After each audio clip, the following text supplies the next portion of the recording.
Shy Bro, Father James with Father Hank. Hey. It is Advent, time of preparation. So let's get into it a little bit. We're following up with the Thanksgiving podcast, by the way, and I was saying this in one of my daily homilies. I think of Thanksgiving I think of Thanksgiving as the comparison to Mardi Gras. Okay, this came to me in parade. Did you ever think about this? So Advent is like is the parade? No, oh yeah, no, I didn't think about that. I was saying just about gorging yourself on food. Oh yeah, right. Because you do it on Mardi Gras. That's the whole point. Fat Tuesday. Fat Tuesday. Advent is like a mini Lent. Okay, it's a penitential time. We wear purple. Obviously, we wear purple in Lent. It's the days before the grand feast day. Obviously, before Easter, before Christmas. Our secular culture, unfortunately, makes Advent the same as Christmas, but it's not. Right? It is not Christmas. It's Advent. So, and what you do before Lent, obviously, when you give something up and you undertake some penance, you have Mardi Gras, Fat Tuesday, which is the day before Ash Wednesday. You indulge that thing you're going to give up. So, if you are giving up alcohol or sweets or whatever, you use Fat Tuesday to eat a bunch of chocolate, whatever. So you kind of do that on Thanksgiving. Thanksgiving usually comes, pretty close up to Advent. And so as I was in my food coma after Thanksgiving, thinking I need to fast to drop some of these pounds I just put on, I was like, well, actually, I should fast for Advent anyways. So I'm treating Advent this year. I'm going to try to give up. I usually give up sweets and alcohol during Lent. I'm going to try to do that for Advent.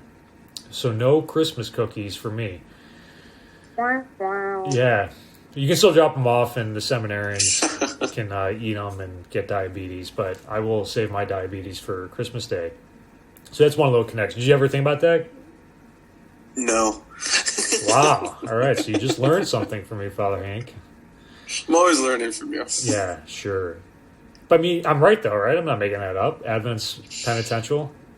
No, yeah, there's something with Advent that I haven't equated completely to Lent, but I think Advent should carry a quiet preparation tone. Yeah, solemnity.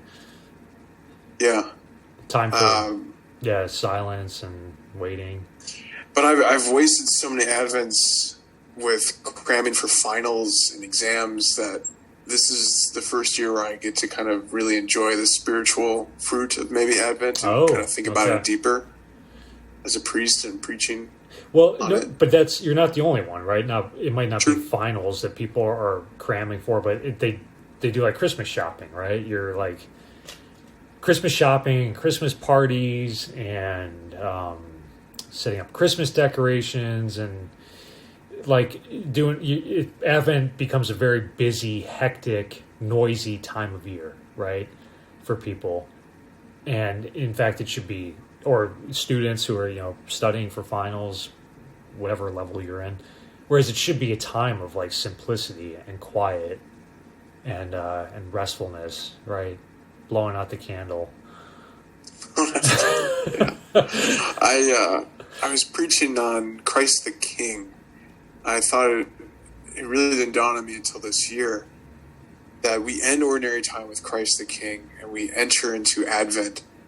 And maybe something that Advent carries that might be a similar tone of Lent, but I think maybe unique to Advent, because I think it would be hard for people to completely fast and stuff when Christmas cookies and Starbucks pumpkin drinks or whatever peppermint things are coming out. Yeah, but Advent can be a time of regathering the troops. Christ the King, a king in battle, when at the end of the year, at the end of a battle, still the war is going on, but you want to regather and just kind of reanalyze where's my family? Where are some of my relatives? Where am I in my commitment to Christ the King? And do I want to, as we're going to be gathering again for the holidays, we've just been being thankful for all that God has given us. Do I want to reach out to a family member, my spouse, relatives, and reconnect, and also reconnect us spiritually too? Us as a family, where is our spiritual prayer life together, and but recommitting myself to the King who is coming. That's really good. I kind of like that. It's almost like the octave of, if you will, of like Christ the King. I mean, we focus on that Sunday, but why can't we? Because it's really important to give our allegiance to Christ and to see that like our heart's desire is fulfilled only in the King, and Christ won't let us down. Right? Christmas is, to me, if it's just the secular part of it, the gift giving, is always a letdown. I don't know about you, but like December 26th to me is like the saddest day of the year, or it was as a kid. It's like, and it shouldn't be. December 26th is, you're in the height of the Christmas celebration.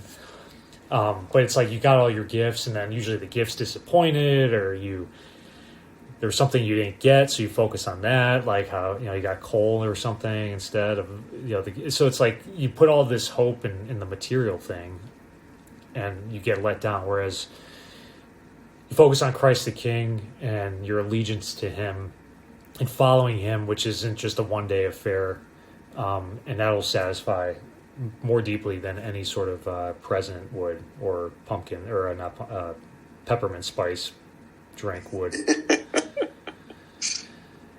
Salted caramel, yeah. And I think too, it's kind of a fun interplay between Christ the King and the birth of Jesus, because you have Christ the King thinking of the majesty and the grandeur of a king on his steed, in armor and knights, and his glory of the army, everything. And it's like, okay, like this is Advent. This is waiting for the King. And then when it happens, it's the birth of a baby. In poverty and simplicity, and surrounded by mom and dad. And I think that too should catch us in Advent, to think, I'm going into the grandeur of Christmas, but at the end of it, what we should really find and reconnect with is, I love my spouse, and I love my children, and that's the greatest gift. And that's what Christ wants us to see in each other, and then in God's desire to be with us too. Man, hammering Hank Lyon. Just crushing it right now on this. I've had a lot of time to think on this quarantine. Yeah. Man, that's all good stuff. I just was like going to talk about like purple being a fusion of red and pink, or red and white. That's good stuff too, yeah, it's not quite white is the celebration, and red is like, death and martyrdom. So it's kind of like something in between. But I like that. Any other tips for the people while you're just on a roll here to make Advent nope, meaningful? I think the brain is empty. Yeah, that's it. You check Every out. once in a while, this synapses fire. No. You gonna read anything? You want to tell the people what we're reading together in our little fraternity group for the season of Advent? The consecration of Saint Joseph. Oh yeah. Did you start? Yeah, by it's the way? very good. I have started. Okay, yep. Good. Yeah. The Consecration to Saint Joseph by Donald Calloway. Father Donald Calloway, MIC. He's a Marian priest. So, Father Hank, myself, Father Tim, Father Derek over at Mary's Seat, we're doing this. It's like a consecration to Mary. It's a 33-day thing, but it's to Saint Joseph, and Joseph obviously is a crucial icon in the Advent season, and it's going to end on the Feast of the Holy Family. So.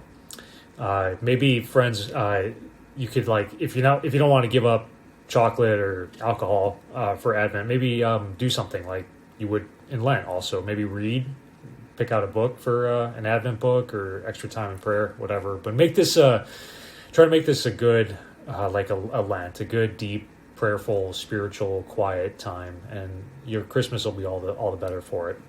Amen. Peace. God bless.